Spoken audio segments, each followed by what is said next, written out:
வியாழன், வெள்ளிக்கிழமையில மாலை நேரத்தில என்ன பண்ணுவாங்க, வாசனை பொருட்கள் அதாவது இந்த சாம்பிராணி, ஊதுபத்தி அதெல்லாத்தையும் வந்து ஏத்தி, கடவுளுடைய அனுக்கிரகத்தால, ஆசியால அவங்கலாம் சந்தோஷமா இருந்தாங்க.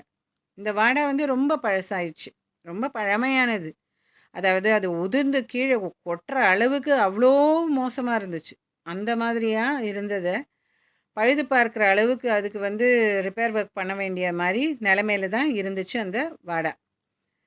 அப்போ சேர்க்க வேண்டிய மாறுபாடுகள் எல்லாம் சமஸ்தானத்தால் செய்யப்பட்டன. இந்த என்னெல்லாம் பண்ணணுமோ, இந்த வாடாவுக்கு என்னெல்லாம் பண்ணணுமோ, எல்லாமே அந்த சம்ஸ்தானம் வந்து செஞ்சுச்சு. 2 ஆண்டுகளுக்கு அப்புறம் தீக்ஷித் அப்படிங்கிற பம்பாய் வக்கீல் வந்து இங்கிலாந்து போயிருந்தார். அங்க வந்து ஒரு விபத்து நடந்தது.